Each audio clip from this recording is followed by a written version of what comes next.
সহিহ মুসলিম 2689 নম্বর হাদিস। আল্লাহ বলেন 1 নম্বর, উশহিদুকুম আন্নী কদ গফারতু লাহুম, ফেরেশতারা তোমরা সাক্ষী থাকো যারা এই মাজলিসে অংশগ্রহণ করেছে আমি তাদের সকলকে ক্ষমা করে দিলাম।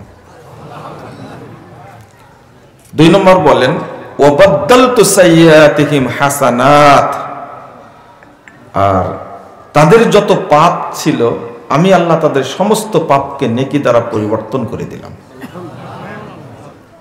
3 নম্বর বলেন ওয়া আতাইতুহুম মা সালু, তারা আমার কাছে যা চেয়েছে আমি তাই দিয়ে দিলাম। 4 নম্বর ওয়া আজারতুহুম মিম্মাস্তাজারু, তারা যে পরিশ্রম করেছে এখানে আসার জন্য, কষ্ট করেছে। অনেক মুরব্বী মানুষ আছেন না, এতক্ষণ তো কেউ জেগে থাকতেন না, ঘুমাতেন না। আল্লাহ বলছেন এই পরিশ্রমের কারণে আমি তাদেরকে পূর্ণ নেকি দান করলাম। যখন এই কথাগুলো বলেন তখন ফেরেশতারা অভিযোগ দেয়, ইয়া রব ফিহিম ফুলানুন আব্দুন খাত্তা, আল্লাহ এর মধ্যে একজন লোক বসে আছে, ওকে মাফ করা যাবে না, এ বড় খারাপ মানুষ, অপরাধী, খুব বড় পাপী, একে মাফ করা যাবে না। আল্লাহ অভিযোগ শুনে বলেন ওয়ালাহু গফারতু, আমি ওকেও মাফ করে দিলাম। তাহলে এইরকম মাজলিসে আসলে বড় পাপীকেও আল্লাহ ক্ষমা করে দেন। আরেকটা হাদিস,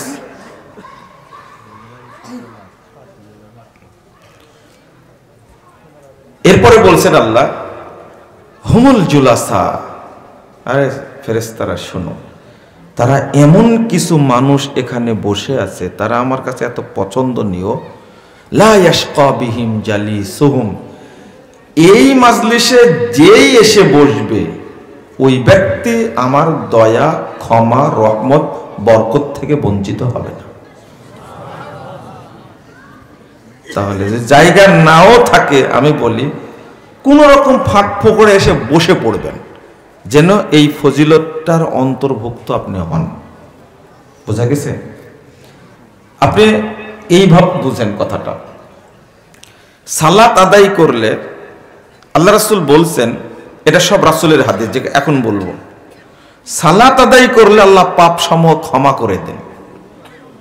কিন্তু কোনো হাদিস পাওয়া যায় না পাপগুলোকে আল্লাহ নেকি দ্বারা পরিবর্তন করে দেন। সিয়াম পালন করলে, রমাজানের সিয়াম পালন করেন, তারাবি পড়েন, কদর রাত্রি জাগেন, আল্লাহ পূর্বের পাপগুলো ক্ষমা করে দিবেন, কিন্তু পাপগুলো নেকি হবে না, এরকম হাদিস নাই। হজ করতে যান, উমরা করতে যান, আল্লাহ পাপ ক্ষমা করে দিবেন, কিন্তু পাপগুলো নেকি হবে এরকম দলিল নেই। কিন্তু আর এইগুলো হলো হাদিস, যেটা বলছে সব রাসূলের কথা। আল্লাহ রাসূল বলছেন 832 নম্বর হাদিস সহিহ মুসলিম এসেছে, যে ব্যক্তি, যে মুমিন ওযু কমপ্লিট করে শেষ করে, ইনসরাফা মিন খতিয়াতিহি কাহায়াতিহি ইয়াউমা ওয়ালাদাত উম্মু, মুমিন ব্যক্তি ওযু শেষ করার সাথে সাথে ওই দিনের মতো হয়ে যায়, পাপ থেকে মুক্ত হয়ে যায় যেদিন তার মা তাকে জন্ম দিয়েছিল। এটা হলো ওযুর ফজিলত। তো এত সুন্দর ফজিলত, পাপ ক্ষমা হলো কিন্তু পাপ নেকি হলো না। বুঝতে পেরেছেন যেটা বলছি? আল্লাহ বলছেন যে এই মাজলিসে যারা অংশগ্রহণ করেছে আমি তাদের পাপকে ক্ষমাও করে দিলাম, ওয়া বাদদালতু সাইয়্যাতিহিম হাসানাত, আর তাদের পাপগুলোকে আমি নেকি দ্বারা পরিবর্তনও করে দিলাম। এবার মনে বুঝে আসছে, তাই না? তাহলে শুধু ক্ষমাই হয় না, পাপগুলোকে আল্লাহ নেকি দ্বারা পরিবর্তন করে দেন। বলুন আলহামদুলিল্লাহ। যে কেউ এখানে আসতে পারবেন না আল্লাহ কবুল না করলে। শেষে একটা দাবি করব, যখন উঠে যাবেন মাজলিস শেষ করে দোয়াটা পড়ে উঠবেন, সুবহানাকাল্লাহুম্মা ওয়া বিহামদিকা আশহাদু আল্লা ইলাহা ইল্লা আনতা আস্তাগফিরুকা ওয়া আতুবু ইলাইকা। শুধু মাজলিস শেষে না, এই দোয়াটা ওযুর পরেও পড়বেন। ওযুর পরে পড়লে একটু পৃথক ফজিলত রয়েছে। আপনি যে ওযুর পরে পড়লেন, সুন্দর করে ওযু করে পড়লেন, 223 নম্বর হাদিস সহিহ মুসলিম এসেছে। আল্লাহর নবী সাল্লাল্লাহু আলাইহি ওয়াসাল্লাম বলছেন, 232 নম্বর হাদিস, আল্লাহর নবী মুহাম্মদ সাল্লাল্লাহু আলাইহি ওয়াসাল্লাম বলছেন, ভাষাটা বুঝেন, মান তাওয়াদ্দা ওয়া আহসানাল উযুয়া, যে সুন্দরভাবে ওযু করলো এবং বলল আশহাদু আল্লা ইলাহা ইল্লাল্লাহু ওয়াহদাহু লা শারীকা লাহু ওয়া আশহাদু আন্না মুহাম্মাদান আবদুহু ওয়া রাসূলুহু। এই দোয়াটুকু যে পড়লো, তিরমিজিতে একটু বেশি আসছে, আল্লাহুম্মা জাআলনি মিনাত তাওয়াবিন ওয়া জাআলনি মিনাল মুতাতাহহিরিন। এই দোয়াটুকু যে ব্যক্তি পড়বে, ফুতিহাত লাহু আবওয়াবুল জান্নাতিস সামানিয়া, তার জন্য জান্নাতের 8টি দরজা খুলে দেওয়া হবে। ইয়াদখুলু মিনাইয়াশা, এই ব্যক্তি জান্নাতের যে কোনো দরজা দিয়ে প্রবেশ করতে পারবে। আচ্ছা, একটু খেয়াল করেন তো, আমার দিকে খেয়াল করেন। সালাত যে ব্যক্তি পড়ে, এরকম কোন হাদিস আছে আল্লাহ তার জন্য জান্নাতের 8টি দরজা খুলে দিবেন? আছে? যে ব্যক্তি রমাদানে সিয়াম পালন করেন, আল্লাহ তার জন্য জান্নাতের 8টি দরজা খুলে দেবেন, দলিল আছে? নাই। হজ করলে কোনো নেকি হয় না, হজ্জের কোনো নেকি নাই।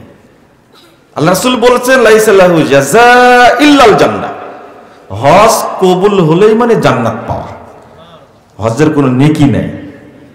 এর পরেও হাদিস নাই এরকম যে হজ কবুল হলে আল্লাহ তার জন্য জান্নাতের 8টি দরজা খুলে দিবেন, না। এটা তো ওযুর পরে এইটা পড়লেন, ওযুর পরে। ওযুর পরে পড়ার সাথে সাথে কেন আল্লাহ বললেন, আল্লাহ রাসূল বললেন জান্নাতের 8টি দরজা তার জন্য খুলে দেওয়া হবে? বুঝেছেন কথা? তো এটা আমি বলে দিচ্ছি, একটু অপেক্ষা করুন। বলছি, যখন মাজলিস শেষ করবেন, ওযু শেষ করবেন, তেলাওয়াত শেষ করবেন, তখন সালাত যখন শেষ করবেন, 10140 নম্বর হাদিস as-সুনানুল কুবরা লিন-নাসাই, সনদ সহিহ।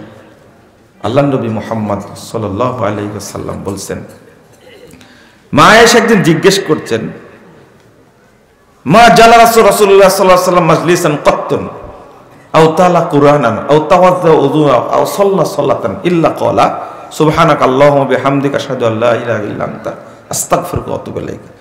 সালাত শেষ করলে, ওযু শেষ করলে, মাজলিস শেষ করলে, কোরআন তেলাওয়াত শেষ করলে আল্লাহ রাসূল এই দোয়া বলেন। আমি বললাম যে এটা কেন পড়ে? তখন বলেছে আয়েশা, শোনো, এই ইবাদতগুলো করে যে নেকিটা অর্জিত হয়, যে নেকিটা হয়, কুতিবা ফি রিক, একটা মসৃণ ফলকে আল্লাহ তাআলা নেকিগুলো লিপিবদ্ধ করেন।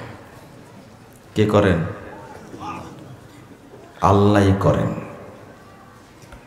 সহিহ মুসলিমের হাদিসে আসছে, কাতাবতু লাহু আশরা হাসানাত ইলা 700 দিফিন ইলা আযাফিন কাসীরা, মানে আল্লাহ নিজে লেখেন নেকিগুলো। সুবহানাল্লাহ।